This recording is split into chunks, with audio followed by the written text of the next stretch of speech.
زیادہ ڈالرز، تاریخ میں سب سے زیادہ ڈالرز لے کے آئے. ہم نے پوری کوشش کی کہ ہمارے ملک کی جب دولت بڑھے گی تو ہم قرضے واپس کریں گے.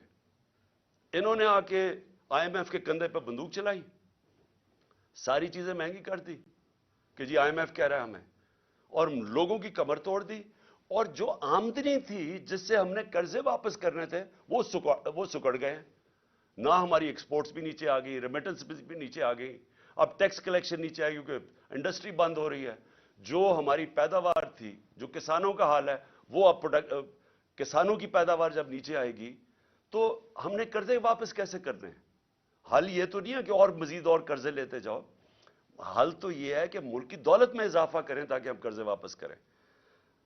تو ان کے لیے جو مشکل اب ہے گورنمنٹ کے لیے، وہ ایک ہی تھی کہ کسی طرح یہ ملک میں ری اسٹرکچرنگ کروا دے. جو کرائسس آتا ہے اس کے اندر ہم ملک کے اندر اصلاحات کر دیتے، ہم اپنی آمدنی بڑھانے کے وہ سارا جو گورننس سسٹم ہے وہ چینج کر دیتے. وہ یہ اب کر نہیں سکتے کیونکہ ان کے پاس مینڈیٹ بھی نہیں ہے، نہ ان کے پاس صلاحیت ہے.